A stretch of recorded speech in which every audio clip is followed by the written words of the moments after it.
Okay, here we are. Nothing particularly special house. There's a few opuntas and a few other plants. They're doing okay. Hopefully in the near future they'll produce some fruit. Rose bush here. I collect the rose hips when they're ripe. Okay, some more opuntas. These are different colored ones, whereas the ones in the front are the standard ones. Alright, but the real interesting stuff is out the back. So here we go out the back. Here's the first raised bed. We've got some kale in there. There was some Mizuma and some red mustard, but they died off. So some, I don't know if you can see them. There's a few beets coming in because I planted a couple of rows of beets. The radicchio is doing really well. And this cabbage looks kind of scabby, but it's solid underneath, so it should be good. Meanwhile, all the lettuce that was in here has bolted, so not too good to eat anymore. In the background here, if you can see it, there's a passion fruit growing up into the tree. And there's one of the fruit. And if they grow near the edges, the raccoons come in at night and pull them down and try to eat them, which is why all of the raised beds have cages around them. You can see what they did here. If you can see that, they pull them down and try chewing on them. Can't imagine it tastes all that good. Alright, so let's head out into the real back. And first off, here's the corral. We'll open it up and go inside and take a quick look at that. We've got some turmeric and ginger with a few small carrots in there. More carrots on both sides. Here's some more ginger. This is, I think, perpetual spinach or some form of chard. This is just a radish. I let the radishes grow anywhere because I don't care. They put out flowers that the hummingbirds and the bees like, so they can grow anywhere they like. There's a couple of really tiny things in here, and I've got this aramith growing all over because the plant went to seed. Here's some fava beans. They look like they're doing pretty good, growing in a bin here. And potatoes. I've always got potatoes going in different stages. Here are the newest ones over here. Here are the semi-newest ones. Those are the ones in full bloom. Here are ones that are starting to die, and here are ones that are dead, and I've just got to pull the potatoes out. We'll do that later. Meanwhile, I've got a few other things. This is summery savory over here. This is comfrey. We've got some leeks here, and there's another pot with leeks over there in the mess area. And then we've got a whole bunch of strawberries here. Most of these were just replanted and just yesterday, so they look kind of scabby, but they should do pretty well. And you can see some of them, which I did a month or so ago, are actually starting to produce. More aramith. This is a lemon mangosteen, I think. Not doing so great. And we got some onions. Here's a passion fruit that's got just transplanted into this pot. We've got some onions over here. These are epiphyllums. They put out a nice flower. And here with this aramith is another passion fruit that's gotten big and needs to be transplanted into down by the fence, I think, where it can crawl up. So that's the corral. And if we move over here, we've got a few flowers. And these are Serrano chilies, and this one actually I'm pretty sure is a jalapeno, even though I bought them as Serranos. And they overwintered from last year, and they're doing great. You can see there's quite a few chilies, and I picked out bags and bags of them so far. There's also a couple of volunteer tomatoes in there. I always like volunteer tomatoes. This is a volunteer tomato too that's doing very nicely. Very tasty tomato too. And here are the ones that I sprouted this spring. And as you can see, they have fruit on them, but they're nothing like the plants next door because I got to open the cage up and I got to put in more compost and stuff. Here's some basil. I grew the basil from a cutting. It turns out if you take a cutting and take most of the leaves off, put it in water, in about 10 days you got roots, and then you can start a new one. And in fact, I've done that over there with another one. This is the original that I took the first cutting from. Okay, moving on. Over here we have some peas that are slowly coming in. A lot of them got decimated by cut bugs, and some of the new lettuces that I planted over here to take over from the front bed there. We've got stuff in here like borage. This is a white borage. Here's the purple borage. We've got chives, and these are garlic chives here. This they call a tamarillo, but it isn't really a tamarillo. You see it's got a fruit on it there. And Barbados gooseberry over here. the night, and some fennel that's gone to seed, which is very nice. It's really a nice big thing of fennel.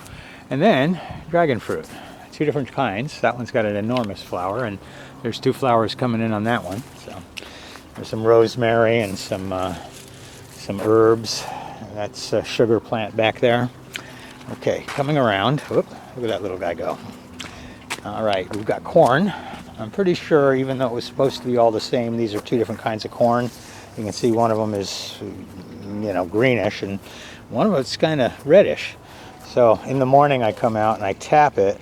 It's too hot now, so it doesn't have any pollen during the day. You got to do it early in the day, but you can see I'm getting silk, so that's nice. Also, a couple of seasons ago, I grew Brussels sprouts in here. And I guess when I pulled them out, I didn't get all the roots, because now I've got Brussels sprouts again, even though I didn't plant them. I planted a couple of cactuses that are pretty lame and not doing that great down there, but that's how it goes. All right, moving over. This is a Lakota squash. I wanted to see how well it would do in a 10-gallon pot. It did okay. It's not great. This is a rat's tail radish. You can see it's supposed to look like a rat's tail, purple one. Basically, when they're this big, you cut them off and use them in a salad just like any other radish. They're very tasty. You don't have to pull them out of the ground. I will let a radish grow anywhere, because the bees and the other bugs and even the hummingbirds like the flowers. Okay, this puppy here, this is a lemon guava. Not that it tastes like lemon, it's just yellow. Probably my most productive tree. A couple of ground cherries here. Okay, 2 different kinds. This one's actually got fruit on it. This one fruited recently, so I've got to revamp the bed. Here's an actual tamarillo over here that's doing okay, growing in. There's a fig back there. A couple of loquats. 2 years in on those. There's another one of those lemon mangosteens. Not doing so well either. They don't like me. Okay, here in the big bed, and we'll start on this side. A little bit of dill coming in. And these are the replacement tomatoes. Once this guy with its yellow pears starts to die off, I'll crop it back. And then these different tomatoes here. See, there's a purple one here. This is the Cherokee purple, which isn't purple. Go figure. And I'll crop that back, and it'll come back again. Then there's also lima beans in here, but they're weird. I think they're a crossbreed between limas and something else, because they're red Hopi lima beans, but they're not red. They're like orangish or yellowish. I'm going to plant them in this back bed soon, and we'll see if they breed true. See, that's where that actual plant is. You can see all the dried on it. Meanwhile, I planted a couple things in here. This is an okra. This is a summer squash. These are the little progenitor tomatoes. Trouble is, just to get the tomatoes out is a major production. It takes a lot of time, so I'm taking them out. They're good as a curiosity, but otherwise they take up too much space for the ROI. You know, return on investment is low. Okay, back here we have the nearly dead melon bed. Although there must have gotten 20-25 melons off of it already, and there's a few left. You can see how they're yellow. See?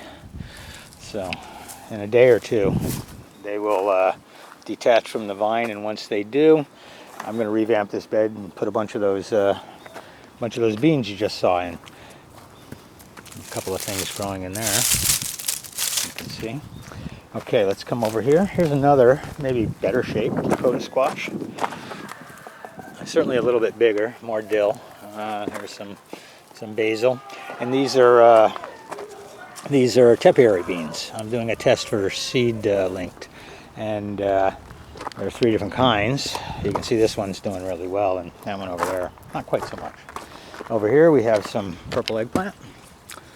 A couple of big plants that are producing. There's even a big eggplant on it. That'll come off tomorrow maybe. Some basil, and then there's a couple of smaller eggplants in there that'll come in. And then this tomato, which is a volunteer, and one of the best tomatoes I've ever tasted. Absolutely love it. Okay, moving up. Oh, this is a Brazilian sunberry. Not bearing yet, but seems to be doing okay. This is a tamarillo that I somehow killed. I'm trying to bring it back. We'll see what happens. Here's the big okra. They've got some okra on them and some flowers, and they're coming in nicely. Now, this is not volunteer over here, although you can see that the volunteer came over. Those are so good. There's a couple different ones in here. There are these, if they ever ripen up. And here. Those are so good. There's so many of them. You can see they're literally falling off the vine. I'll have to pick these up later, and I gotta pick these every day. I've been eating so many tomatoes and giving away bags of them because so many have come in. Okay, over here we have the cucumbers. Dang. We also have gophers. That's why I raised beds. Okay, so over here we have the cucumbers. These are nearly dead. They were these lemon cucumbers, very productive, and there were some pickling cucumbers back there that there's really nothing left on them. Oh, this poor little thing. I'm not even alive. And these are the new ones. So they look nice. They had a little powdery mildew, but I tried the milk trick and it mostly worked. You still got to take off a few leaves, but hey, it worked. These are those little tiny, they call them mouse melons. So they're little tiny, they look like watermelons, but they're a cucumber basically. Okay, over here in the last bed, we have pumpkins. There's one. There's probably the biggest one. I'd say that's easily 10 pounds, maybe 12. There's another one that detached already. Okay, that was growing here. We had a couple of really big sunflowers. All that's left here now are the stumps. And we've got some very nice peppers here. These are the same kind of pepper. Very nice. Cayenne. I didn't know there was a yellow cayenne, but there is. And there's a few other peppers here that are not doing as well. I think these are Bohiqua? Anyway. And a volunteer tomato, go figure. And last but not least, a couple of watermelons. Regular watermelons, the oblong ones from the old days, but yellow fleshed. There they are. Very nice. And over here in the unfinished part, we've got more figs. That's where I planted one of the passion fruit. This is nice. They call it Jamaican sorrel, but it's not a sorrel. Okay, then that's about it, really. Alrighty. Well, maybe we'll go into more detail tomorrow. Have a nice day.